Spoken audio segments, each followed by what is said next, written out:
La vidéo d'aujourd'hui est très particulière parce qu'aujourd'hui, nous n'allons pas que parler de la prise de parole en public. Nous allons surtout parler de 5 étapes indispensables que vous devez travailler. Ces 12 clés du développement personnel.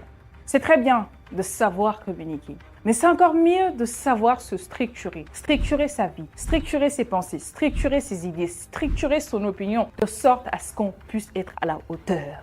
Il n'y a pas de développement professionnel sans développement personnel. Et dans la vidéo d'aujourd'hui, je vais vous parler de comment faire pour entamer un plan bien établi du développement personnel, mais surtout comment faire pour respecter ces plans afin que vous soyez simplement maître de votre vie. Avant de te donner les 12 étapes clés, je faisais bien évidemment partie de ceux à qui on disait il faut te développer personnellement. Il faut avoir un livre de développement personnel. Il faut avoir un plan bien établi. Il faut savoir ce que tu veux dans la vie. Il faut savoir où tu vas. Il faut savoir. Mais la chose que personne ne me disait, c'était comment faire pour respecter ce plan de développement personnel que moi, personnellement, j'appelle les 10 commandements du développement personnel. Mais dans cette vidéo aujourd'hui, nous n'allons pas voir entièrement les 10 commandements ou les 10 étapes de développement personnel. Nous allons voir les 5 étapes qui sont plus que cruciales du développement personnel. La première étape, c'est d'abord l'éveil de la conscience. En termes de prise de parole en public, je ne sais pas si vous l'avez remarqué, mais avant toute chose, ça commence déjà par votre mental. Ma question pour toi qui me regarde dans cette vidéo, c'est de te demander, est-ce que tu es réveillé mentalement? On ne peut parler de développement personnel lorsque vous êtes endormi mentalement. Et je dis très souvent que pour ceux qui sont croyants, que l'une des armes les plus fatales du diable, c'est d'endormir d'abord votre conscience. Et la première chose ou l'étape clé et primordiale que vous devez absolument faire, c'est d'abord chercher à vous éveiller, chercher à réveiller votre conscience. Qu'est-ce que c'est l'éveil de conscience? L'éveil de conscience, c'est simplement la prise de conscience des choses que vous ne saviez pas ou des choses dont vous ne comprenez pas ou vous ne pensez pas que c'était possible ou vous ne savez pas, vous ignorez l'existence tout simplement. Donc, votre premier but, votre première étape lorsque vous voulez travailler votre développement personnel, c'est de chercher tout d'abord à d'éveiller ce qu'on appelle votre conscience. L'éveil de conscience passe par 3 choses que vous devez absolument respecter. La première étape, c'est d'abord la mission. Ça, je le dis très souvent aux gens, je dis, pour être la femme que je suis aujourd'hui, pour devenir la personne que je suis aujourd'hui, j'ai d'abord appris à développer ma personne. Et comment j'ai fait pour développer ma personne?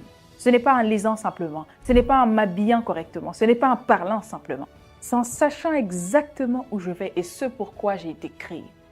La dernière fois, je fais un live sur TikTok où je parlais de numérologie. Il y en a qui y croient, il y en a qui n'y croient pas. Mais ce qui est sûr, c'est que ça marche. Ça marche dans le sens où lorsque vous êtes dans une quête de développement personnel ou de connaissance de soi, utilisez des outils comme le Human Design, comme la numérologie pour comprendre votre mission de vie. Une chose que moi je vous conseille ici pour apprendre à éveiller votre conscience, c'est d'abord de comprendre quelle est votre mission de vie. Qui vous êtes? Quelle est l'essence de votre vie? Et l'essence de votre vie, détrompez-vous, ce ne sont pas les matériels, encore moins les voitures, encore moins les voyages à Dubaï, encore moins tout ce qu'on peut vous dire ou tout ce que vous pouvez croire à travers Internet de nos jours. La première étape, c'est d'apprendre à comprendre déjà votre mission de vie. Quelle est ma mission de vie? Pourquoi j'ai été créée? Pour mon cas, je sais que la communication fait naturellement partie de ma mission de vie. Je sais que je suis faite pour cela. Et juste pour vous donner un exemple et vous faire comprendre à quel point que je me comprends et je me connais tellement que je suis reconnectée à ce que je fais, que bizarrement, peu importe ce que je ferai, tant que je suis sur mon chemin de vie, ça marchera. Pourquoi? Parce que je suis dans ma lignée, je suis dans ma destinée, je suis dans mon couloir. C'est très important de comprendre le sens de la mission de vie. Lorsque vous êtes dans votre mission de vie, dès que vous faites ci, ça prend. Pourquoi? Parce que vous êtes faite pour ça. Vous êtes aligné, comme on le dit spirituellement. Vous êtes aligné avec le Tout-Puissant ou l'univers, peu importe en ce en quoi vous croyez. Donc, c'est très important d'identifier votre mission de vie. Et pour identifier aujourd'hui votre mission de vie, vous avez plusieurs outils. Comme je l'ai dit, vous avez le Human Design. Tapez sur Internet, notamment sur Google, recherchez un petit peu sur le Human Design. Vous comprendrez à travers votre date de naissance, vos heures de naissance, vous comprendrez ce pourquoi vous êtes faite, pourquoi vous devez vous battre. Je veux dire, quelle est la raison, l'essence même de votre vie, dans quoi vous ferez plus d'impact.